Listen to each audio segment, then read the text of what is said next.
Hey everybody. So today is your first day of your sort of class on your own, and what I want to do in just sort of a quick video, hopefully it's quick, is to just give you the broad strokes of European colonialism slash imperialism from about 1500 on. So I'm talking big strokes, and all I'm gonna do is just work through some maps.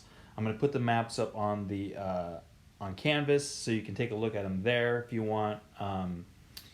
This is not going to explain very much. It's just think of it as a big summary before we get started. So, what we're going to talk about on Friday a little bit is we're going to talk about the Spanish and the Portuguese, or the Iberian. They're Iberian because it's the Iberian Peninsula right here. Whoops. Why isn't this working? Hold on.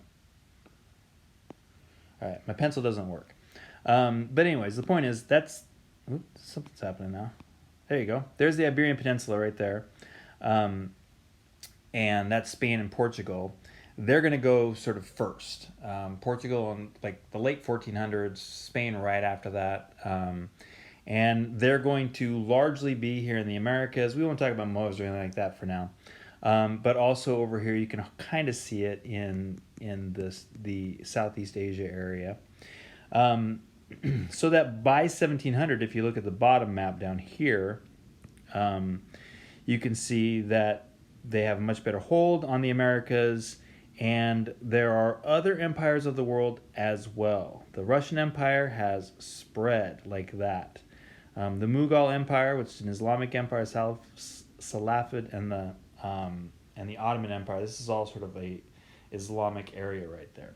All right, so let me see if I can get out of this. Okay, so we're moving down. Let's just look at this map. Sorry, this map right here. It's in color, but you can't see the color. But you can see again the Spanish and these are the Spanish and the Portuguese. These are sort of the main maritime routes back to Spain and to Southeast Asia, the Americas, and back.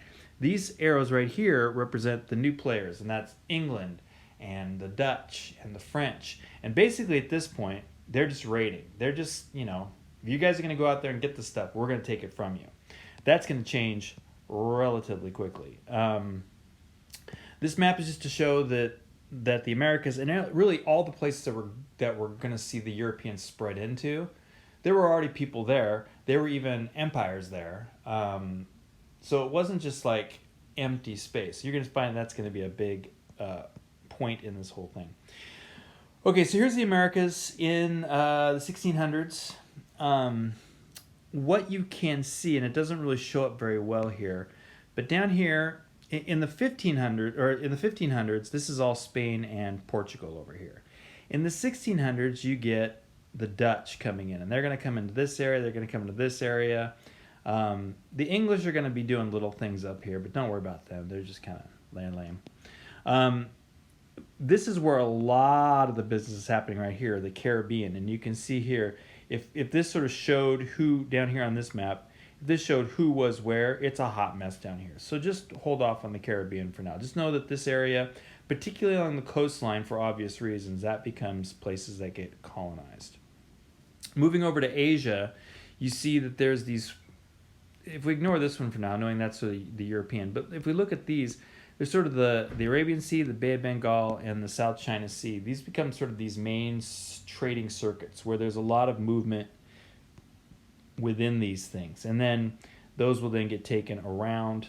But before the Europeans ever showed up, this was happening. So when the Europeans showed up, particularly the Portuguese and the Dutch, when they showed up in this area, this was already happening. They just stepped in as new players in town, and actually really minor players. And it took a long time for them to establish something where they became major players in this whole thing. This is the Dutch down here. This one down here is the Dutch East Indies. And this is going to be what we call kind of Southeast Asia today. Again, you can see it's along the coast. And even here, it's along the coast. It's just this island is all coastline. There's a good reason for that, because whereas in the Americas, the Spanish and the Portuguese set up land empires where they essentially went inland. They basically, and you'll see that in your reading for today, they sort of set up government. In Asia, that's not what happened at all. In Asia, what happened is trading colonies were set up or trading colonies, yeah, trading posts, trading colonies were set up in various places along the coastline. And then it was more trade. It was less empire, and it was really more trade. Now, there were a few areas where they would essentially take over to try and do something, but for the most part, they couldn't hold on to the land there like they could in the Americas. So this becomes more of a trading game, whereas the Americas is more of an empire game. That's true. Here's China as well, and you'll see these points along the coastline that became sort of trading posts. China never really did get fully colonized or imperialized, though it was the victim. We'll see that sort of later on. Africa, this is before. So Africa is really going to kick off in terms of colonialism in the late 1800s. I mean, that's pretty late in this whole game. At this point, it's the same thing as we saw in Asia. These little ports along the coastline where there could be trade from inland, and those in trade, of course, include slaves that would then be sent off to various places. All right, so that takes us to the 1800s, and the 1800s. So what I've really done is in those maps we just had there. That's from like 1500 to 1800. That's like 300 years. Mostly where the land empire was at that point was in the Americas. The rest of it was just sort of ports of trade. It was messy, and it did get messy in various areas, but it wasn't like taking over entire societies for the most part, except in the Americas. 1800s, things start changing, and you're going to see that in the book we're going to start reading next week called The Anarchy, where India starts off, the British start off in India doing ports of trade, and by the end of the book, they basically run India. So again, we see here that there's more, I should say it this way, we still have the land territory. It may be a little more going on here. You see the English a little more involved up here in Canada. The United States kind of broke away from them, so don't worry about that.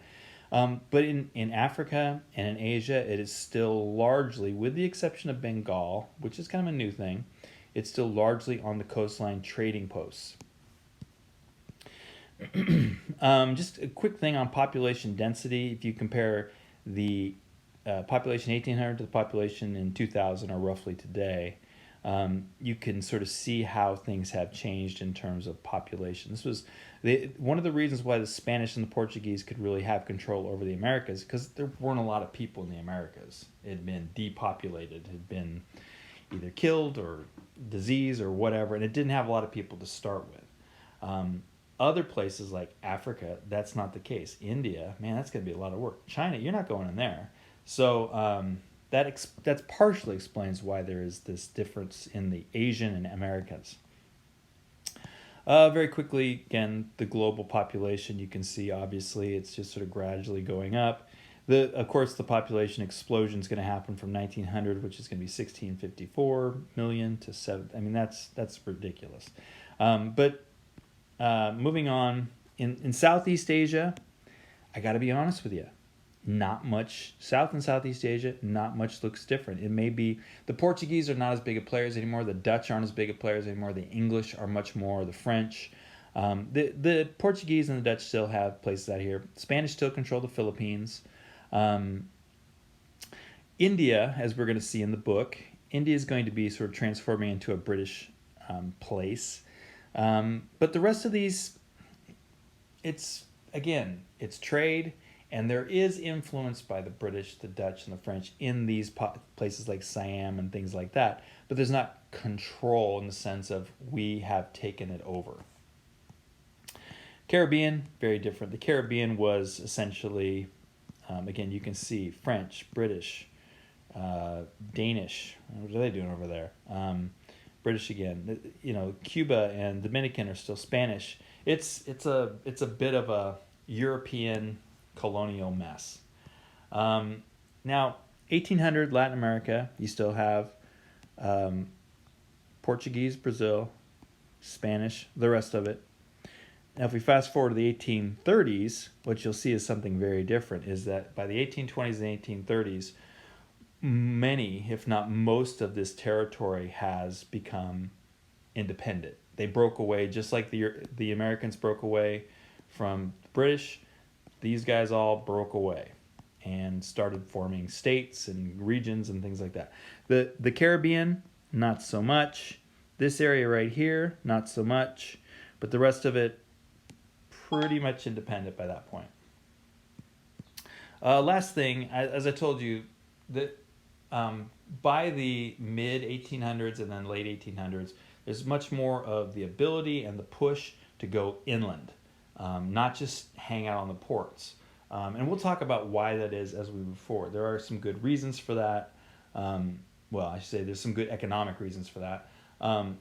But what we see is by the late 1800s, like late 1800s, the partition of Africa, as Africa, there starts to be this land grab. Not only do the British want to keep it out of the hands of the French want to keep it out of the hands of the British, now you've got all these other countries like Italy and Germany and the United States, and they all start to say, hey, if we're going to be considered cool European powers, then we have to be colonialists too. And so they start their own empires. And so this, again, Africa becomes largely a victim in the European rivalries that are happening in the 1800s. And then, of course, the decolonization of Africa. So that, again, that in the 1900s. So we're actually going to spend most of our time in this class talking from the 1800s on. It's not going to be a lot of that 1500 to 1800 thing going on there. With the exception of this book we're going to read next week, which is going to start in the mid 1700s to the late 1700s. So really, we're going to be talking about that transition into the 1800s. But I just want to give you a background on that. We're going to talk a little bit more about this on Friday, but you got some general idea about what's happening here. I would encourage you to sort of figure out a place of the world that you're most interested in and dig a little bit deeper into these maps, just to see sort of how the process happened. That's it, and do the stuff on Canvas, and I'll see you guys on Friday. If I can stop this.